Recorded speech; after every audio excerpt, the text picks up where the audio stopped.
One day ক্রিকেটকে বিদায় জানিয়েছেন মুশফিকুর রহিম।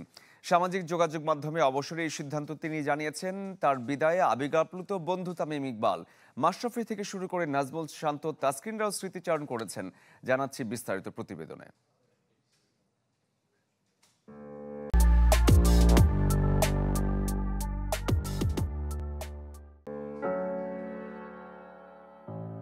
পরিশ্রম, একাগ্রতা, আত্মনিবেদন ভেঙে চুরে নিজেকে গড়েছেন মুশফিকুর রহিম।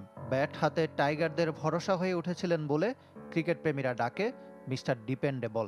কিন্তু কোথাও না কোথাও থামতে হয়, ছেড়ে দিতে হয় প্রিয় জায়গাটা। সেটা করছিলেন না বলে সমর্থকদের কত রাগ, অভিমান। ক্রিকেট বোর্ডও আকারে ইঙ্গিতে বুঝিয়ে দিয়েছিল বিদায় দেওয়ার সময় এসে গেছে। আবেগী মুশফিক খানিকটা দেরিতে হলেও বুঝতে পেরেছেন। ওয়ানডে ক্রিকেট থেকে অবসরের সিদ্ধান্ত জানিয়ে দিয়েছেন সামাজিক মাধ্যমে, এবং তিনি যাকে ইচ্ছা সম্মানিত করেন এবং যাকে ইচ্ছা অপমানিত করেন। পবিত্র কোরআনের উদ্ধৃতি দিয়ে মেনে নিয়েছেন নিয়তি।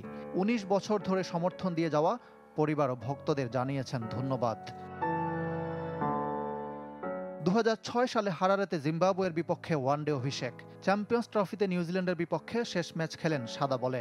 টি-20 ছেড়েছিলেন ২০২২ সালে। ২৭৪ ওয়ানডে খেলে ৩৬ গড়ে তোলেন ৭,৯৯৫ রান, যা দেশের হয়ে দ্বিতীয় সর্বোচ্চ।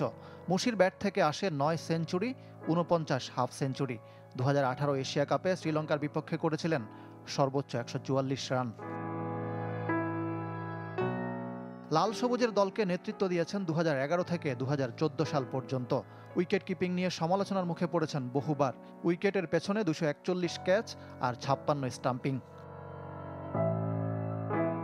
মুশফিকের বিদায়ে আবেগপ্রবণ হয়ে পড়েন বন্ধু তামিম ইকবাল। তবে এখনও সাদা পোশাকে দেশকে দেয়ার আছে অনেক কিছু। বাংলাদেশের প্রথম ক্রিকেটার হিসাবে ১০০ টেস্ট খেলবেন, সেই প্রত্যাশা তামিমের। এমন একজন ব্যক্তি আজকে রিটায়ার করলো যার সাথে আমার প্রায় অলমোস্ট ২০ বছর ২৫ বছরের একটা জার্নি। তো একটা স্টেটাসে আসলে আমি এটা মানুষকে বুঝাতে পারতাম না যে আমার ফিলিংসটা তার প্রতি কি, বা আমার এখন কি কেমন মনে হচ্ছে। And you at least play 100 test, যেটা বাংলাদেশে এখন পর্যন্ত কোনো ক্রিকেটার খেলে নাই।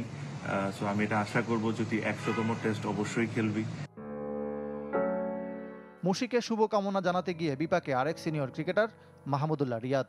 তারও বিদায় চেয়ে পোস্টে মন্তব্য করেছেন নেটিজেনরা। জানতে চেয়েছেন কবে বিদায় নেবেন মাহমুদুল্লাহ। স্মৃতিকাতর দীর্ঘদিনের সতীর্থ মাশরাফি বিন মুর্তজা, নাজমুল হোসেন শান্ত, তাসকিন আহমেদ, তাওহিদ হৃদয়রাও শুভকামনা জানিয়েছেন। এবার টেস্টে পুরোপুরি মনোযোগী হবেন মুশফিক। সাদা বলে না পারলেও লাল বলে মাঠ থেকে বিদায়ের সুযোগ যে থাকছে তার সামনে।